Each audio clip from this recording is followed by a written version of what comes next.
नमस्कार, आपके साथ मैं रीना झा बालियान। अगर आपको ये लग रहा है कि कोटद्वार के मामले में और जो विवाद वहां पर उपजा है उस पूरे मामले में जल्द कार्रवाई हो जाएगी, उन लोगों पर एक्शन लिया जाएगा जिन लोगों ने कोटद्वार का माहौल खराब करने की कोशिश की है, तो शायद आप गलत हैं। आखिर हम ऐसा क्यों कह रहे हैं और क्या वजह है इसके पीछे, पूरी विस्तार के साथ आपको जानकारी देंगे और आपको वो बयान भी सुनाएंगे कि आखिर उनके बयान के बाद हमें ऐसा क्यों लग रहा है कि किसी भी बीजेपी नेता या किसी भी बजरंग दल के कार्यकर्ता पर कोई भी शिकंजा नहीं कसा जाएगा और ना ही कोई कार्रवाई की जाएगी।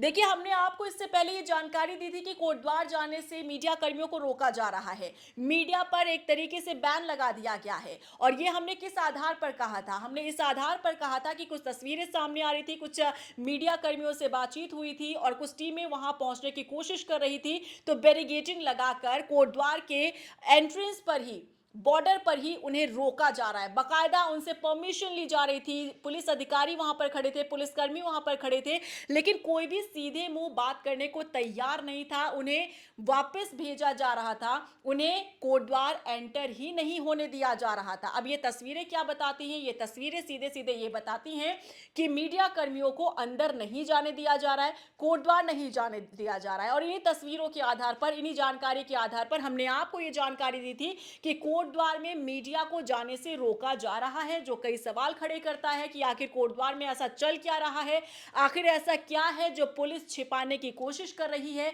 आखिर कोटद्वार का माहौल कैसा बना हुआ है। ये जानकारी लेने के लिए मीडिया कर्मी वहां पहुंचने की कोशिश कर रहे थे, लेकिन मीडिया को जाने से रोक दिया गया। अब आसान भाषा में इसे ये ना कहा जाए कि मीडिया पर बैन लगा दिया गया है, तो भला और क्या कहा जाए।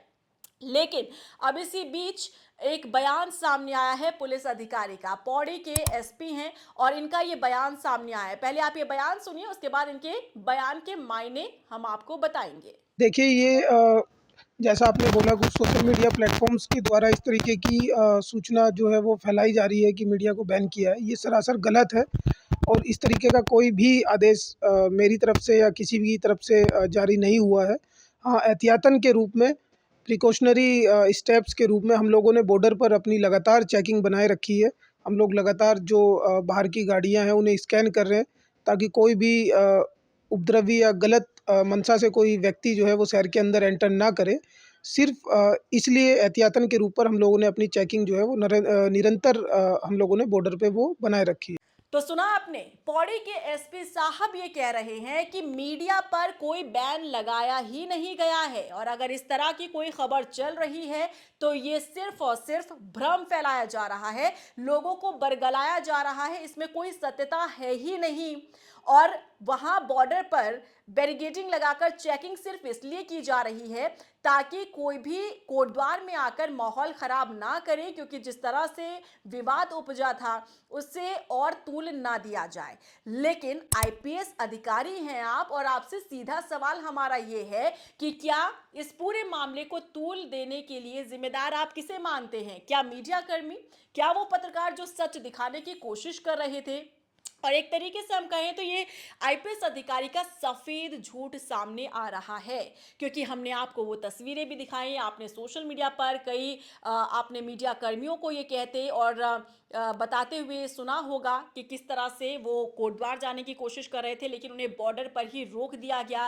रोका उन्हें क्यों जा रहा है, इसके पीछे की भी वजह उन्होंने जानने की कोशिश की वहां खड़े पुलिसकर्मियों से, लेकिन कोई रीजन नहीं बताया गया। हाँ, सिर्फ इतना कहा गया कि हमें ऊपर से आदेश जारी किया गया है। अब ऊपर से आदेश किसने जारी किया वो किसी को नहीं पता, लेकिन अब आईपीएस अधिकारी पौड़ी के एसपी ये कहते हैं कि हमने कोई इस तरीके का आदेश जारी ही नहीं किया है, मीडिया पर कोई बैन ही नहीं लगाया गया है। तो अब समझ में ये नहीं आता है कि क्या वाकई में कोई आदेश जारी हुआ है मीडिया कर्मियों को रोकने के लिए, मीडिया पर बैन लगाने के लिए, या फिर ये पुलिसकर्मी अपनी तरफ से ही इस तरह का काम कर रहे हैं। क्योंकि आईपीएस अधिकारी साहब तो ये कह रहे हैं कि भाई कोई ऐसा आदेश जारी ही नहीं हुआ है और ये सिर्फ इस तरीके का भ्रम फैलाया जा रहा है, किसी मीडिया कर्मी को नहीं रोका जा रहा है, ना ही कोई बैन लगाया गया है।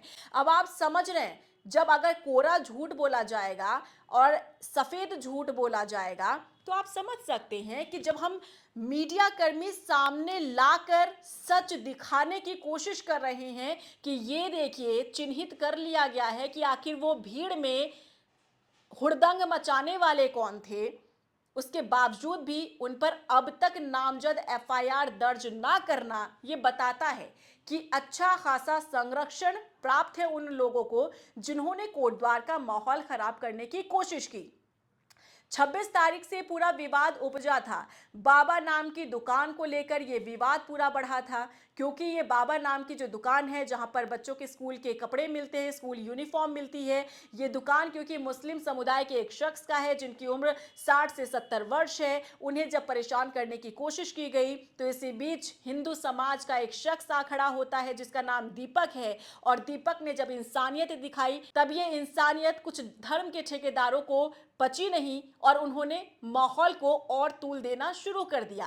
क्योंकि जब दीपक से ये पूछा गया कि तुम कौन हो और क्यों बोल रहे हो, तब उन्होंने अपना नाम मोहम्मद दीपक बताया था। और बस फिर उसके बाद से यहाँ पर पूरा जो सीन है वो क्रिएट होता चला गया और सवाल उठने शुरू हो गए कि आप बीच बचाव क्यों कर रहे हैं। तब दीपक ने यह भी कहा था कि मैं हिंदू मुसलमान नहीं, मैं एक इंसानियत के तौर पर यहाँ पर खड़ा हूँ।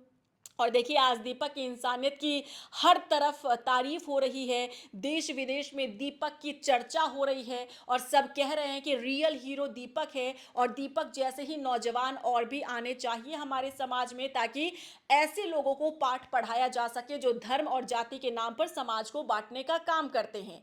लेकिन ये पूरा मामला यही नहीं थमा था। 31 तारीख को 30 से 35 लोग आ धमके थे और सिर्फ ये भीड़ 30 से 35 की नहीं थी। 30 से 35 संख्या तो हम आपको सिर्फ और सिर्फ कोटद्वार की बता रहे हैं।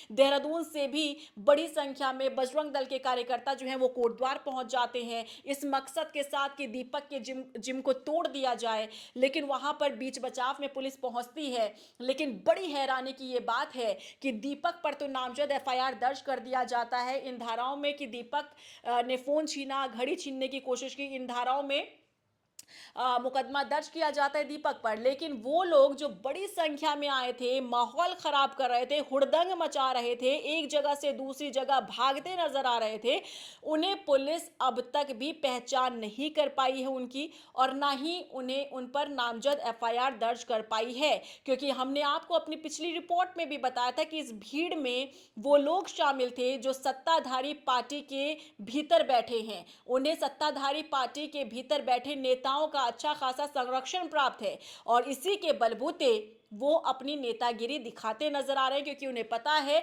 कि कोई भी हमारा बाल भी बांका नहीं कर सकता है। ये बजरंग दल के जो कार्यकर्ता देहरादून से कोटद्वार तक पहुंचे थे, ये कुछ ऐसे चेहरे हैं जो आपको कई बार सोशल मीडिया पर नजर आ जाएंगे, जो देहरादून में भी इसी तरीके से कभी किसी को परेशान करना तो कभी किसी को परेशान करना, इस तरीके की वीडियोज जो है वो बनाते हुए नजर आते हैं।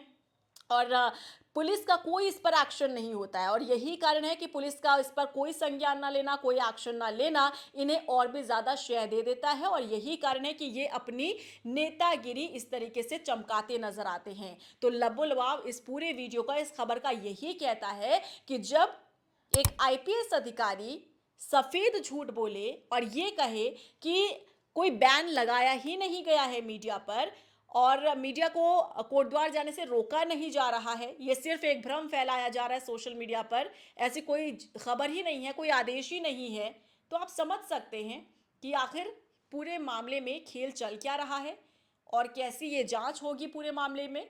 और जिन पर अब तक अज्ञात लोगों पर एफआईआर दर्ज है उन पर नामजद एफआईआर आगे होगी भी या नहीं होगी, या मामला यहीं रफा दफा कर दिया जाएगा, ये तो शायद पुलिस वाले जाने या वो सत्ताधारी पार्टी के जो नेता हैं वो लोग जाने। क्योंकि आईपीएस अधिकारी का ये बयान बहुत कुछ कहता है, क्योंकि तस्वीरें झूठ नहीं बोलती हैं।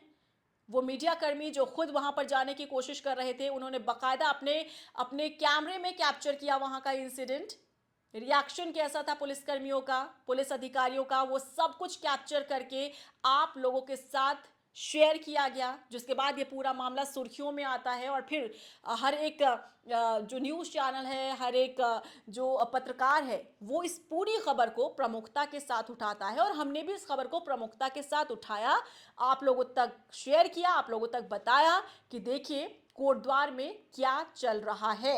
आपको क्या लग रहा है? क्या वाकई में कोटद्वार में कुछ ऐसा चल रहा है जिसे छुपाने की कोशिश की जा रही है? अगर यही पत्रकार कोटद्वार अगर चले जाते हैं तो क्या कोटद्वार से कुछ ऐसी तस्वीरें निकलकर सामने आ सकती है या ऐसी खबरें निकलकर सामने आ सकती है जिसे छुपाने की कोशिश पुलिस कर रही है? आपको क्या लगता है? कमेंट सेक्शन में जरूर बताइएगा। और आप लोगों में से कौन कौन कोटद्वार से है, कौन कौन उत्तराखंड से है और इस पूरी खबर को आप किस तरह से देखते हैं, किस रूप में देखते हैं, कमेंट सेक्शन में ज़रूर बताइएगा। और हाँ, इससे पहले वाली खबर में और इससे पहले वाली जो रिपोर्ट हमने तैयार की थी आप लोगों के लिए, उसमें कई लोग ऐसे हैं, कई लोगों ने रिएक्शन इस तरीके से दिया। उन्होंने कहा कि यहाँ पर इंसानियत की बात की जा रही है दीपक के लिए या भाईचारे की बात की जा रही है, तो आखिर वो भाईचारा उस समय पर क्यों नहीं दिखाया गया था जब कश्मीर में धर्म पूछ पूछ कर मारा जा रहा था? तो शायद आप लोगों को जानकारी नहीं है कि उन लोगों को बचाने के लिए एक शख्स आ खड़ा हुआ था। वो शख्स जो कि घोड़ा खच्चर वहां से चलाता था, लोगों को सवारी करवाता था और वो मुस्लिम समुदाय से था। उसने भी इंसानियत की मिसाल पेश की और उसने अपनी जान गंवाई और वो हिंदू नहीं था, वो मुसलमान था। तो इसीलिए जानकारी अगर आप रखते हैं तो पूरी जानकारी रखा कीजिए, क्योंकि आधी अधूरी जानकारी हमेशा घातक होती है। और आपको इस पूरी खबर पर क्या रिएक्शन देना है, क्या कहना है आपका, कमेंट सेक्शन में ज़रूर बताइएगा। और अगर आपने मेरे चैनल को अब तक सब्सक्राइब नहीं किया है तो जल्दी से जाइए सब्सक्राइब कीजिए रीना झा बालियान और बेल आइकॉन को दबाना मत भूलिएगा, ताकि आगे जो भी हम अपडेट आपको देते रहें तो आप फटाफट से सभी खबरें देखें और अपना रिएक्शन उस पर ज़रूर दें। नमस्कार।